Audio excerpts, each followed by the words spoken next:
Hi everybody, and thanks to John for the introduction. I'm really excited to be talking to you this afternoon about using social media to drive innovation. Innovation's a real buzzword at the moment, and I think that's rightly so. You know, the world's changing, and automation and robotics are really going to change the jobs that we have in the future.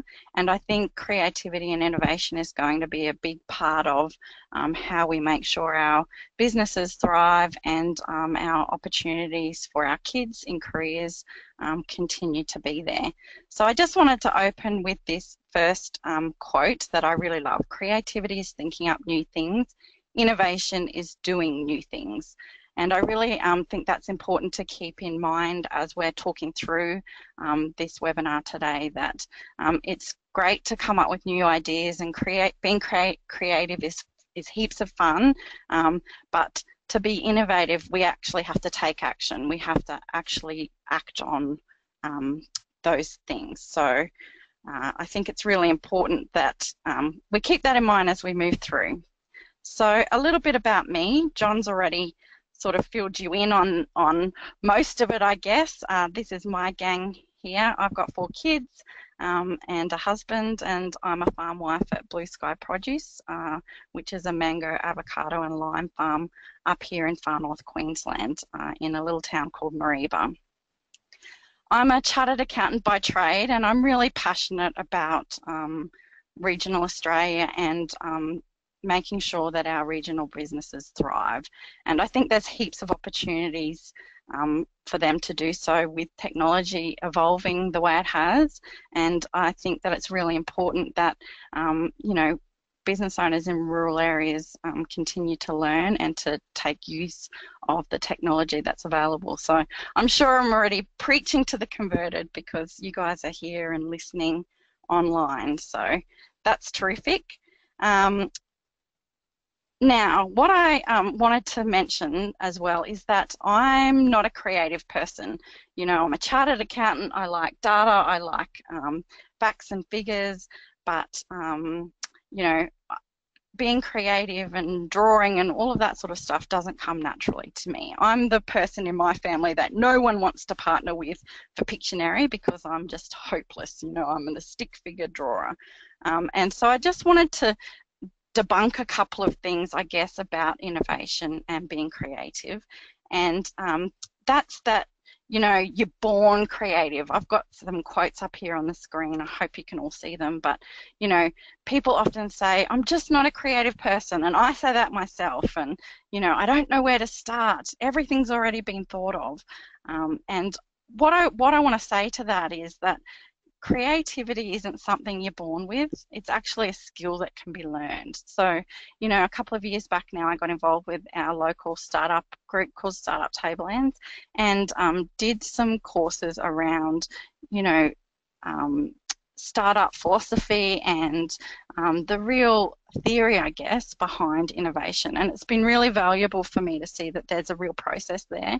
And if you're a person like myself that's a real facts and figures and likes a real list and a step process, then rest assured that you know, you can take that into being innovative in your business.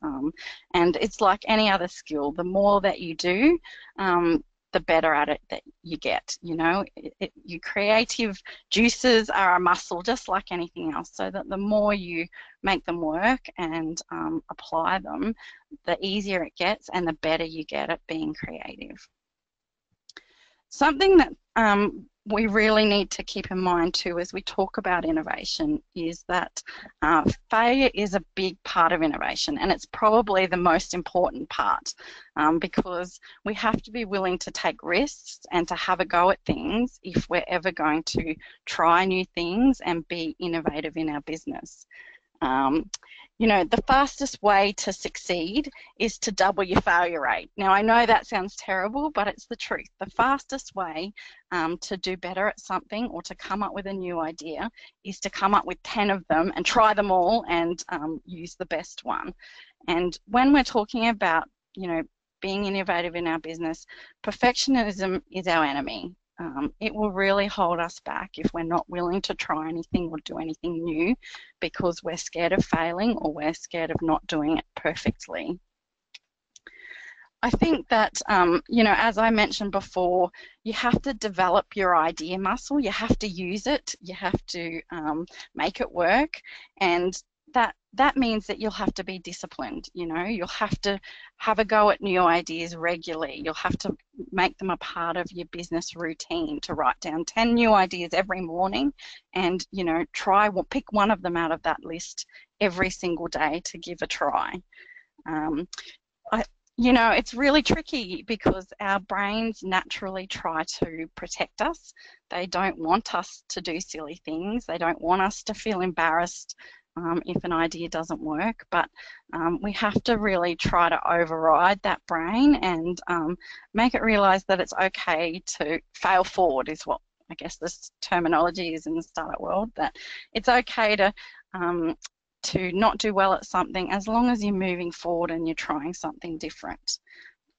You don't have to be great, you just need to do something, and that comes back to that creativity being the fun part and innovation being the doing part of it. It doesn't have to be great, just give it a go.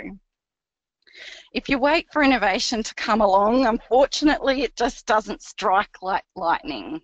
I think a lot of us think that it's just going to come to us one day in a dream, or as we're driving along, we'll have this light bulb moment. And 90% of the time, that's not how innovation works. It's all about doing the work, having the discipline, having the courage to have a go at something and doing it regularly. You have to go through the motions of trying new things. And I like to say that, if you get good at coming up with heaps of terrible ideas, eventually you'll have to get good at one eventually. So terrible ones are in there, but, you'll get good at a new one eventually. Okay, so where does social media play a part in this? Well, what I say to that is that for good ideas and true innovation, you need human interaction, conflict, argument, and debate. So what do I mean by that? Well, you have to test your ideas. You have to go and ask people, what do you think of this? And be willing to justify why you think it's a good idea for your business.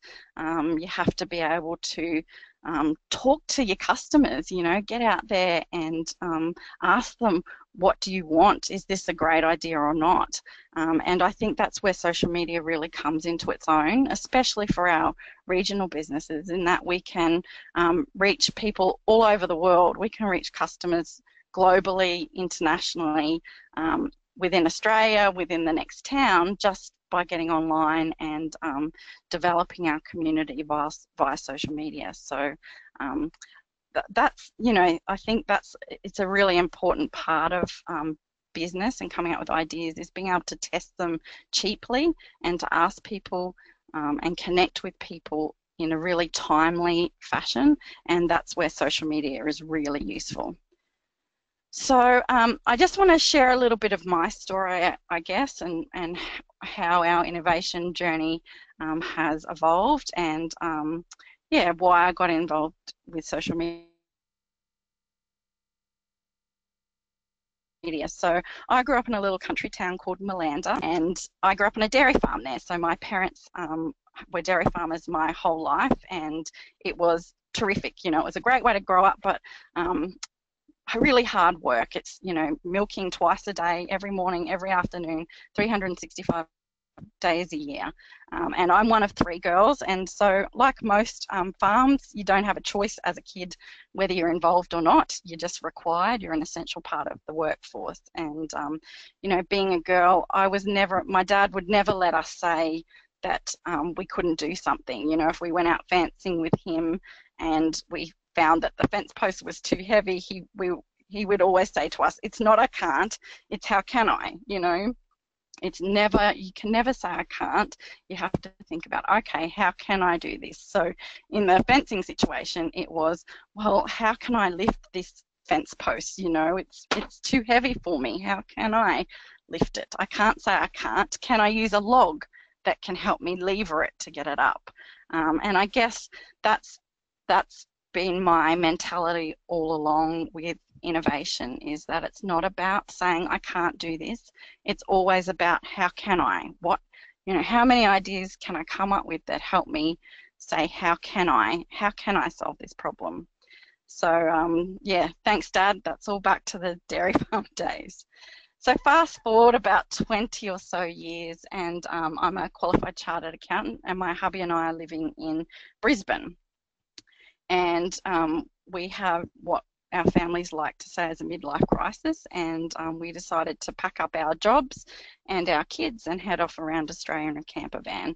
And this is where I really, I guess, got involved and fell in love with social media and really saw the power of what social media can do. So we started a blog to document our travels around Australia, and we had a Facebook page and Twitter and Instagram to document our travels. And you know, within the first sort of week of being on the road, we had really great following of people, and we were really surprised at how terrific it was to pull into a new town as we were traveling along, and I could put a post out on social media and say, hey, we're in Katherine, you know, where should we camp?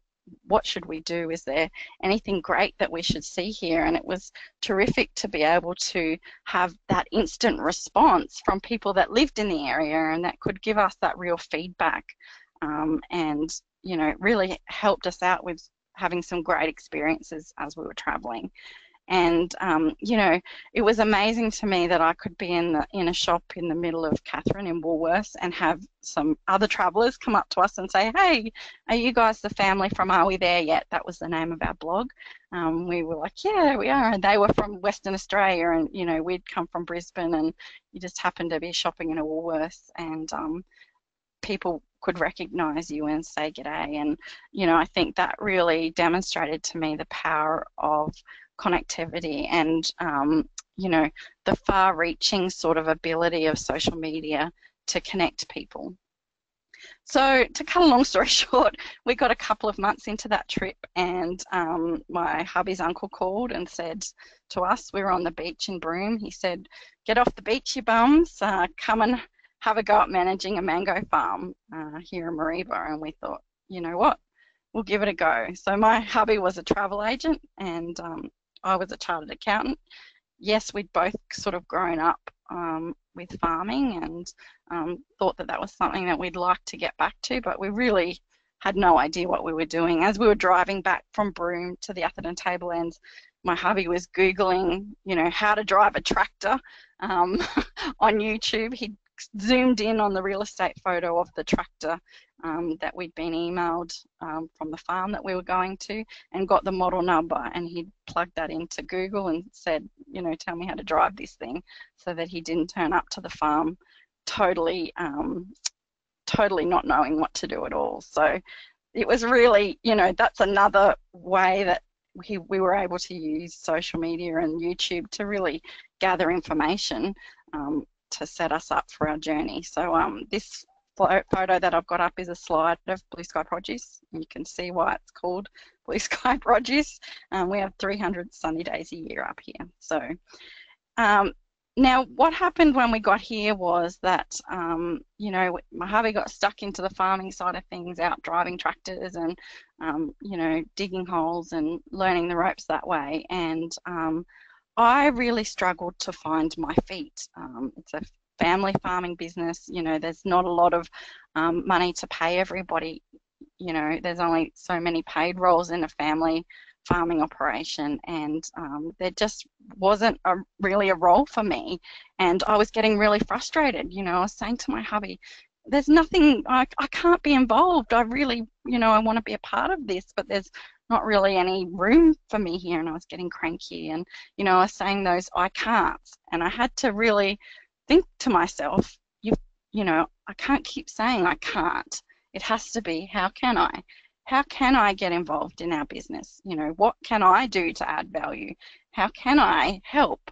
And the other problem that we were having is that, you know, we were a new farming family, and we'd arrived in September, and our mango season was due to start in December. So we really needed to make some connections, and we needed to let people know that, you know, our business was up and running, that we had mangoes for sale, that we had a packing shed with facilities that people could come and pack with us. And it was really expensive for us to put advertisements in the local paper.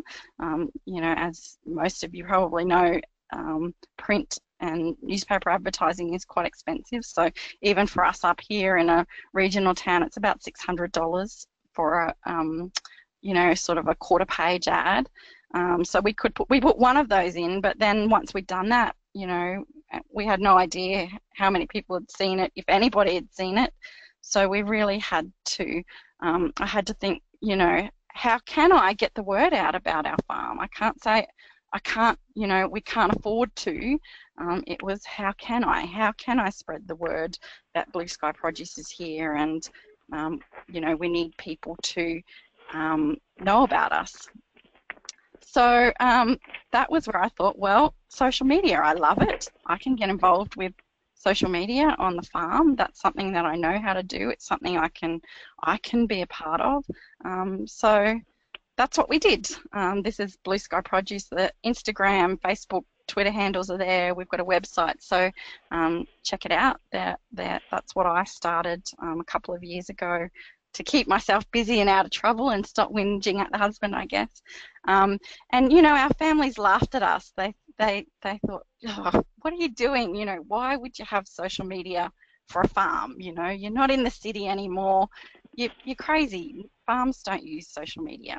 You know, why are you worrying about that? And you know, I felt a bit silly to start with, but I thought, no, I really think that this will be valuable for our business to help connect us into the industry, but also to help market our produce. So, you know, we were posting on Facebook, we were on Instagram. My hubby does mostly of our Instagram out in the paddock. You know, he's got the mobile phone in his pocket. It's really simple to take a photo and flick it up in a few minutes. And it's a bit of fun for him in his farm day. So I guess the first success story that we had with social media for our business was that we popped this photo up on Twitter and Instagram, and you can see that we found a big mango out in the paddock in our second season here, and we thought, oh, you know, this is a big mango, it's a bit interesting. We popped it on the scales there with another normal sized mango, and just popped it on Twitter, and it was amazing to see the response that we got to that. You know, within minutes we had the local radio stations calling, the local papers calling, saying, hey, we want to come and do a story. I don't know, it might have been a slow news week, but I really think that the fact was that we put it out there. You know, we used the hashtags for our local region.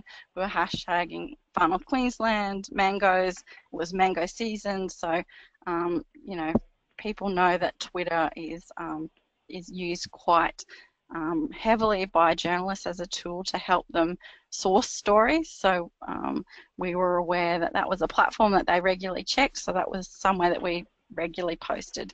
Now, our mango wasn't, you know, it was a big mango for us, but lots of other farmers jumped on and said, you know, it's not that big, you know, what's all the fuss about? But I guess people were interested. So this slide here shows, that's a picture of my hubby and my son, and that was the front page of the Cairns Post, which is our local paper up here, sort of our regional paper. Now, we didn't pay for that. That was free advertising, I guess, for us. That was just a result of, you know, that tweet, that Instagram being picked up by the reporters. And so then, you know, we had National 9 News come up and do a story that went nationally all over Australia. It was a 2-minute sort of clip of my hubby and kids talking about our mango. We called it Mangozilla. So it was really, you know, a stack of free advertising and promotion for us in the beginning when we were a new business, and it was just a fun kind of story. You know, yes, it wasn't a huge mango that other farms didn't have big mangoes too. Of course they did, I guess, but we were able to be found, you know, and that's the tricky thing in business, and in regional business particularly. If you don't tell your story, how can people find you? How can they know about you? So social media was really useful for us from that perspective. Now, we had this big mango and we had all this interest in our Mangozilla, and we thought, well, what are we going to do with it now? So we decided that we would auction it for the Buy a Bale of Hay charity. So all proceeds from our auction of this big mango would go to the Buy a Bale of Hay charity. And again, it was well, it's not I can't, I don't know what we're going to do with this mango. It was, okay, how can we use this mango to do good or to help further the business? And, we thought, well, why don't we auction it? There's been a lot of interest. So we just did an online auction on Facebook. You can see I've put a slide up there with one of the posts that we had it going, the online auction happening for a day. And it was crazy, the interest that we got from wholesalers in Sydney, in Melbourne, in Brisbane, who all sort of started bidding on this mango. It was a bit of fun, and it was, it was a really simple thing that we could do online on Facebook. We had people watching and commenting. I was able to put a post up there saying, hey, I've just got to go bath the kids. Back in a minute to update you on the auction. So people really got a good understanding that we were just a family business, just a regular family doing our thing, and having a go at doing something different. And this is one of those times where you had to embrace failure and understand that potentially this could flop. And it was a bit of a worry. I thought if we put this auction out there and nobody gets involved, it'll be a bit embarrassing. But it was worth the risk. The risk was minimal. It might be a bit embarrassing, but it wasn't going to cost us anything. It wasn't going to be a huge investment of our time or money. And, the potential there was to do something different and fun and a bit more promotion. So in the end, that Mangozilla mango sold for $550 to a Brisbane retailer. And the other terrific thing that happened from that was that we had about another 6 pallets of these oversized mangoes that we couldn't sell because they were out of spec for the Coles and Woolies and those sort of places. So we had to, we were going to have to dump them. My hubby's like, I can't sell these, I'm going to have to dump them. No one's going to take them. And again, it comes back to that saying, it's not I can't, it's how can I? And I thought, you know what? We've got this buyer in Brisbane who's bought our Mangozilla mango. Why don't we ask and see if he'd like to buy the extra oversized mangoes and he could have a display in his store? And that's exactly what he did. He bought all 6 pallets of those oversized mangoes, which was about, I don't know, $6,000 or $7,000 in sales figures for us of fruit that we thought we were going to have to dump. So, I'm an accountant. It comes back to having a real dollar value at the end of it. So it wasn't just having fun on Facebook. There was a real business return for us. And the other story I'd just like to quickly share with you was the following season with our avocado season. So again, we're still new farmers. We're still learning the ropes, and our orchard was in a bit of disrepair. So we had a lot of reject avocados in that year, and you can see on the slide that there's some real wind damage to our avocados. So we had about 6 tonne, which was 6 bins of these reject avocados. And my hubby's saying, I'm going to have to dump these. I can't sell them. And again, it's that can't, and I thought to myself, we can't dump these, how can we sell them? So I thought, why not? Let's just put a post on Facebook and see if anyone wants to buy some reject avocados. And you can see that that post went crazy. That post asking for sales of our reject avocados reached over 104,000 people. It was shared 874 times, and we had over 400 orders. My hubby was saying to me, quick, unplug the internet, like stop it, this is crazy. It was a bit of chaos really, because it got to the point that we were just getting orders coming through, and we had no idea by this stage if we'd already sold everything that we had. But thankfully, we were able to work through it, and we managed to sell every single one of those reject avocados, and that was 6 tonne and close to $15,000 in sales. So again, it was using social media to have a real business return for us. So as I said to you, I'm a chartered accountant by trade, and I like my statistics and numbers. So I wanted to throw these statistics in there, which are the social media stats for Australia as at the end of September 2017.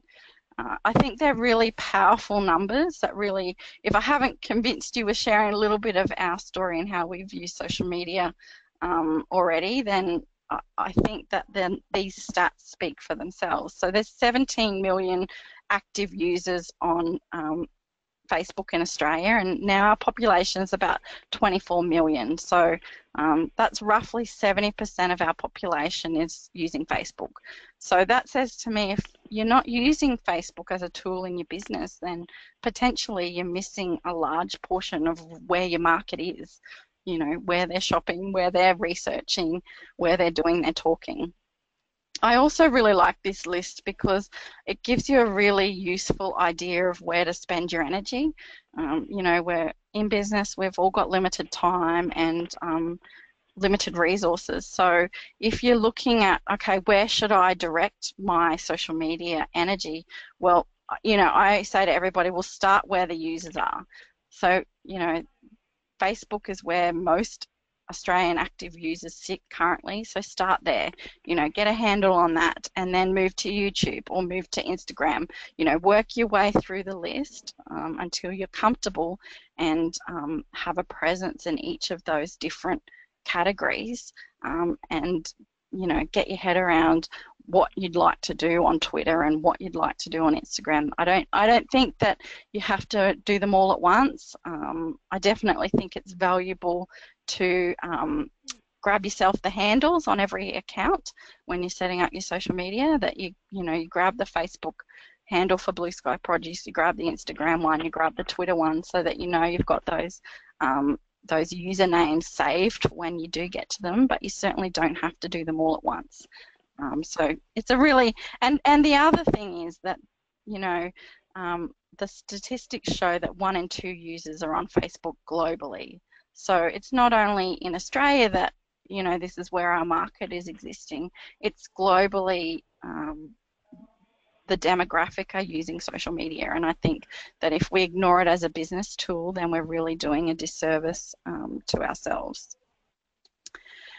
So I just want to run through a few tips that I think are really important to keep in mind with social media. And actually, one thing I should have said right at the beginning is that although I love social media and I think it's a really valuable business tool, I really think that you have to make sure that you have a website or have a mailing list or a blog or something like that that is a platform that you own. And I say that because if Mark Zuckerberg decides tomorrow that he's had enough of Facebook and he wants to shut it down, and that's where you've spent all your energy building your customer base, then that's gone. You know, you're setting yourself up to be subject to risk, I guess, if you haven't established, you know, a mailing list or a website where you can send your customers and your community to find you directly. And you know, you want to send them to your website or your blog or your mailing list so that they really get to have a good look around and don't get lost in the social media world of checking out funny cat memes or, you know, as they do as they scroll through. You really want to keep them interested in what you've got to say and what you're all about. And that's the other really powerful part of social media, is that I think today the way people are spending their money is changing.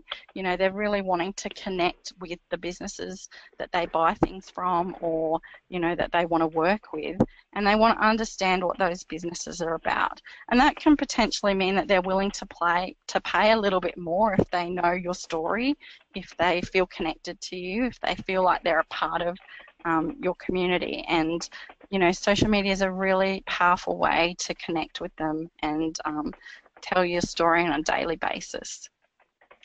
So social media, definitely video is king these days. So you know, your Facebook lives, your little short video clips are the way to go with your posting on all of your platforms, really. And I definitely recommend doing a short video course, or, you know, doing some research online to work out how you can best upskill yourself in taking videos and being comfortable in talking in videos yourself. Emojis, so I've got a picture there that's from the Queensland Australia Facebook page, but you can see they've used emojis, and most people do pop a few emojis in their posts these days because you want to stand out. You know, we've all got really short attention spans, and as we're scrolling through our social media feeds, you need something to catch your eye. So emojis are a really easy way to put a bit of colour and a bit of variety into your post and catch your customers' eyes.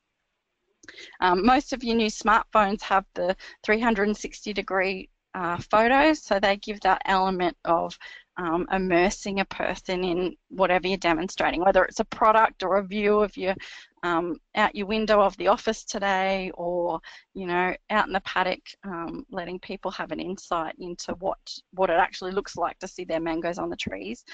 Those photos just give that extra element of connection and interest on your social media feeds. And polls and surveys are a really powerful way when we're talking about testing new ideas.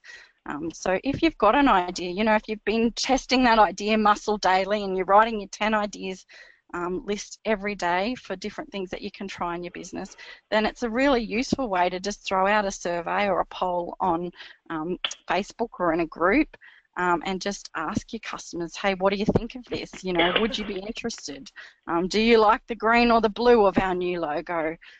They're really simple, cheap ways to test your new ideas in your business and get that market feedback and that validation coming back to you straight away without spending hours on it, or engaging a web designer, or doing all of that sort of stuff only to realize now my customers aren't actually interested in that, and by then you've spent so much energy and time. And I think we all are guilty of it. We get tied up in the creative and the fun side of doing a new website or new business cards or a new product, but we forget to actually test the market, to ask our customers, do you like this? And that's a really important part that people forget with social media, is that you can use it to be social, to chat to people, to engage with people. It's not just all about promoting your new product. It's not just all about saying, look at this or buy this.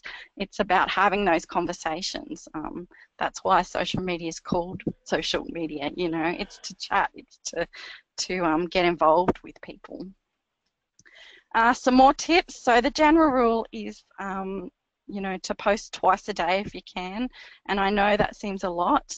So if you're just starting out in social media, then I'd recommend that even if you only post once a week, that you be consistent with it. So if you're only going to post once a week, you'd say, I'm only posting on Sundays at 7 p.m. And you do that every Sunday at 7 p.m. So your customers know, Back Paddock Business will do a new post every week on Sunday at 7 p.m. So I can jump over there and check out what, Jess has got to say, and then build it up from there. Then go to twice a week, same days of the week, 3 times a week, and just make sure that you're staying in people's news feeds, because the Facebook algorithm will drop you out pretty fast if you have a big gap between your last post and your next one, and then it's really hard work to make sure that you're visible again for people.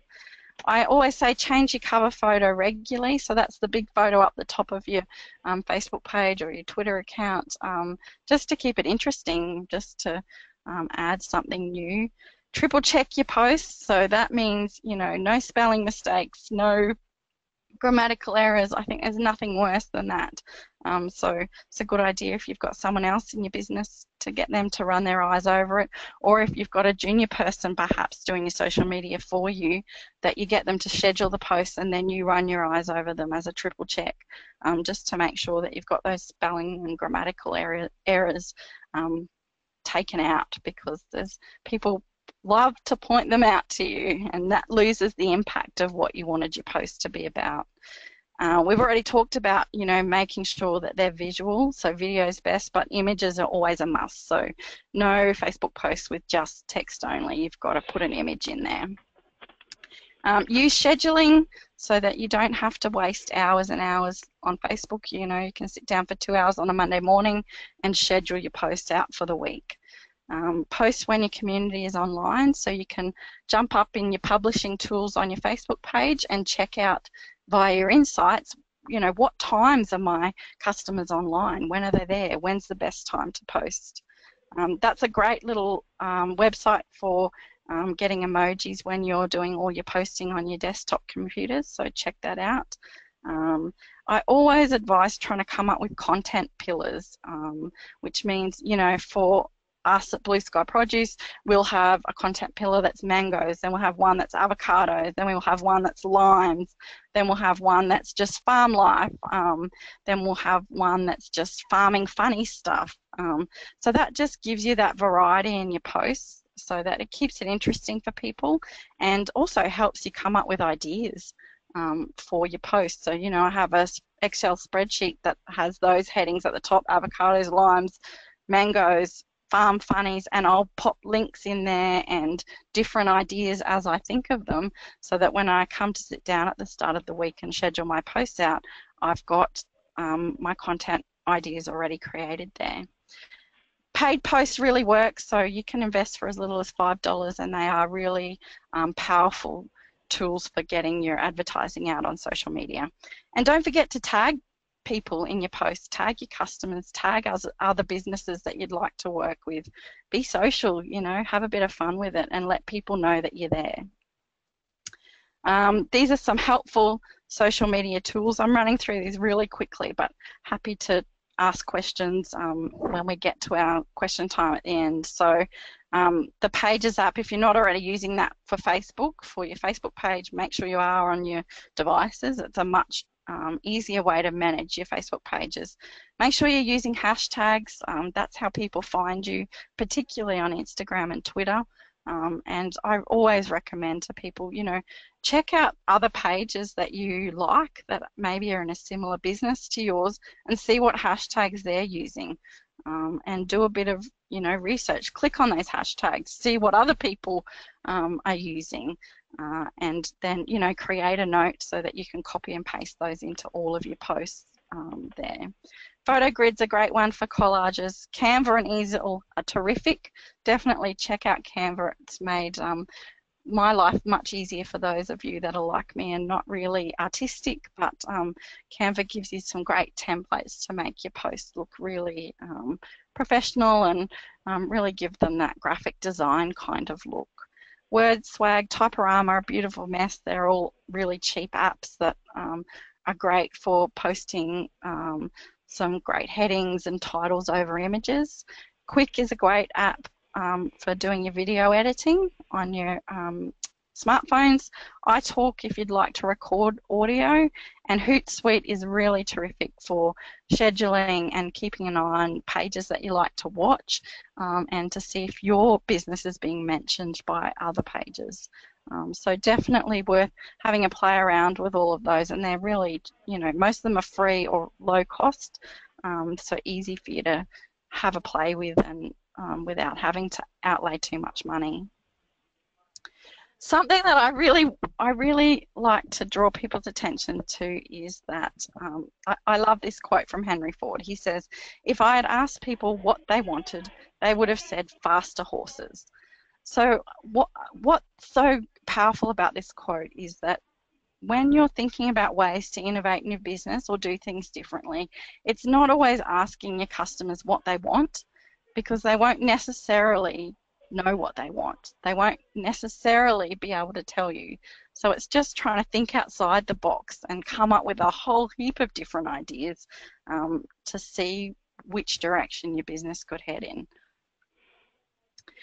So we're just about through. I wanted to finish with some tips for coming up with ideas and being creative, and the ways that I guess you can use social media when we're talking about these things. So I've said to you, you know, creativity is a muscle and we have to use it. So if you can free write and brainstorm 10 ideas every single morning, you know, in a notebook or on a whiteboard, it's a terrific way just to keep that, you know, keep those ideas coming. And it's the rule of numbers, you know, that if you've got 50 new ideas every week, then surely one of them will be a reasonable one. So that 750words.com has a great app that you can check out for dumping your ideas into. The other important thing is to let your mind wander and to have some downtime. So, you know, lots of people love meditation, they love exercise for that. That's why it's so important to have a holiday. All the small business owners out there will be laughing at me when I say that, but it is really important to have some weekends, to have some downtime, because you really need to free your mind up to be able to come up with those ideas. And, you know, there's heaps of great meditation and exercise groups that have Facebook groups that you can join to give you some guidance in that area. You really need to expose yourself to new ideas too, so to read and travel, network with other people, listen to podcasts, and I think that's where social media can be really useful. You know, you can spend hours researching different ideas, following other pages that are similar to yours, you know, joining Facebook groups where you can network. There's stacks of business networking groups on Facebook that you can join in. I think podcasts are terrific too for exposing you to new ideas. I love How I Built This. It's a great podcast, and the TED Talks are terrific. You can get them on YouTube. Definitely worth checking out to give you that inspiration, especially if you're regional or remote and it's hard to get to conferences and seminars and those sorts of things, to really give you that broader perspective. Laugh. That's another great tip for helping you to be creative and come up with ideas. It's just getting yourself in the mood, I guess, relaxing your mind to allow it to do something different. You can take a creative course if you're like me and you like the structure and the real step-by-step process to creativity. Then courses are definitely helpful to give you that real you know, that really step-by-step guide to different ways that you can be innovative in your business. You can solve a problem. So that's back to my, it's not I can't, it's how can I. So what's the problem and how can I come up with a solution to it often drives our innovation. And finally, Uberize it. So it's okay to have a look at what another business is doing. It can be in the same industry or a different industry, and work out how you could apply that to your business. You know, you don't have to reinvent the wheel every time. It's okay to see a good idea and implement it in your business, and that's innovation in itself, because it's something that you haven't been doing before. So don't be scared to apply good ideas to your own business. So that wraps me up. I hope that you found some really valuable stuff in there, and you know, we've got a few minutes now for some questions, but I just want to leave you with the fact that, you know, it's not just about being creative, it's not just about ideas, it's actually about making those ideas happen. So we have to actually act on things, we have to actually engage and talk to people, and we just have to get out there and do it. So that's it for me. Thank you. Thank you so much, Jess, and showing some real insight into strategies that we can actually keep innovation alive and keep that fire burning and come up with new ideas to actually make our businesses work. We do have an opportunity for asking some new questions, so please feel free to ask questions in the question tab below. We'll be answering them through, but we'll start off with a few here. So Jess, you talked extensively about focusing on that list of social media platforms. I guess the first question is, which social media platform should I focus on? Should it always be the biggest first, Facebook first, and then go downwards, or should we actually be focusing on where my customers are? Yeah, look, I think definitely if you know, particularly for the foodie and design businesses, and most of our customers are real visual in those businesses. So, you know, your Instagrams are where they're at. So if you know where your customers are, if you know that they're on Instagram or they're on Twitter, then yes, head there first. But if you're not sure where they are, I definitely would work through the list, because, you know, as we saw, Facebook had 17 million regular Australian users, so that's a big customer base right there. So it's a good place to start if you're not sure. Wonderful. We've got another question here. failure may be essential, but what if failure costs me too much to try and fail? What if it means losing my business? Yeah. So when I talk about failure, I don't mean that we have to go bankrupt or we have to, um, you know, when I'm talking about failure, I'm talking about just trying new ideas, and I guess that's where I bring it back to. Do we want to try something new for as cheaply and as quickly as we possibly can, so that it's not going to have a big impact on our business. So that's where we talk about using our tools like social media, where we can ask the questions and do a bit of that research before we outlay any money. Um, that's what I mean by failure. I don't want everybody to go out there and go bankrupt. That's not what we mean, but it's about trying different ways of doing things as cheaply and as quickly as possible, and pivoting or changing the way we do things to make sure that we're not wasting our energy and wasting our money, and tweaking our business in the right direction. Hmm. Suzanne Holdens asks, do you only use social media, or do you capture people's details and send out newsletters too? How do you rate direct marketing this way? Yeah, look, I think, as I said, I think it's really important to be capturing your customers' details, because if we're relying only on social media, then we're taking a risk, because they're third-party platforms. They're not platforms that we own. So we have a website for our business with a sign-up page so that we can send direct emails to. I don't do, for our business, we don't do a lot of, direct marketing. We predominantly use social media, but we do have that blog and we do have that website that we can direct people to, and have our customers be able to find us in the event that, all social media disappeared from our devices and computers tomorrow. So I do think it's really important that you are using a mailing list or a website or a blog or some tool like that you can capture your customers directly. Lovely. In terms of social media, does the strategy change depending on the platform you use? Yeah, it does. It definitely does change depending on the platform that you use. I think with your Twitters, you could post up to 50 times a day. I mean, that's a bit extreme, but you could definitely post a lot more often on, say, Twitter than what you would on Instagram and Facebook, because the nature of Twitter is to have those quick, conversations, and they can be quite lengthy. Whereas if we were to do that on Instagram or Facebook, I think our followers would get cranky, because that would be quite spammy there. So yes, definitely the strategies differ across the platforms, and you will find that as you get more involved in those platforms, that you will naturally change your strategies up for each one. Cool. Ree asks, is there a magic dollar value on what we should aim at each week to get a good coverage on Facebook for paid advertising?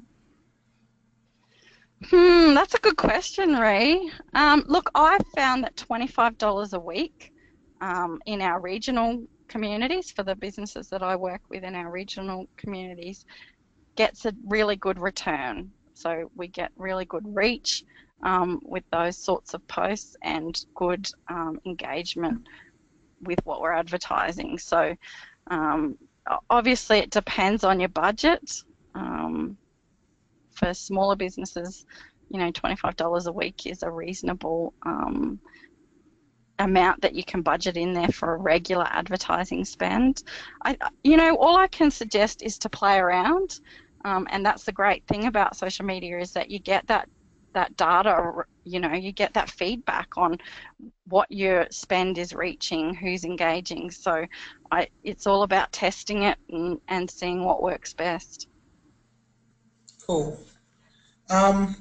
There's probably a more interesting question in regards to utilization of funds. If I donate, or sorry, if I implement a certain budget to one social media platform as opposed to another, am I cutting out a large portion of my potential market size? I think that would come back to doing some market research on where your customers are. So, um, again, if most of your customers are sitting on Facebook, then I don't think you're cutting out your market by investing more heavily there than, say, Instagram. Another question. If I invest $50 a day into Facebook and I get a certain amount of reach or interactions, how do I convert that into paying customers? Yeah, and that's a great question because that's really where your direct marketing comes into play. So you're wanting to convert those interactions into your sales funnel. So direct them to your mailing list or your blog where you can be remarketing to them. So where you're really engaging with them in a bit more, I guess, personal way. So if you're not already doing that, that's the next stage that your social media marketing needs to direct you to. I think we'll go one last question here. So you've talked about how you don't need to be creative to do social media and to come up with innovation. But how do I get my message across that my product is good when I don't have the right kind of communication skills?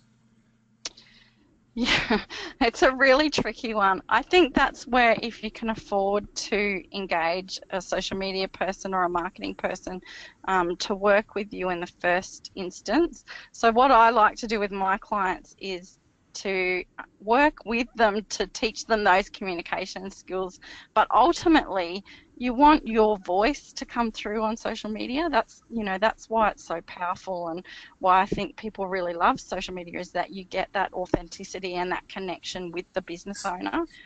So it's about just teaching you a few tips for communication that then allow you to still have your voice and your message come through on your social media, but to deliver it in I guess, a more engaging and effective way. And I mean, there's stacks of online, stacks of online communication tools that you can do some research on, lots of TED Talks on communication and marketing. So, there's lots of free ways to, to do your research and upskill yourself too. But if you can afford to work with someone and, that's just all about checking out their individual style. And if you like it and it's something that you would like to replicate, then definitely approach them to work with them and get them to help you with some skills so that you're not wasting your energy and time doing all of your social media and not reaching the people that you need to be.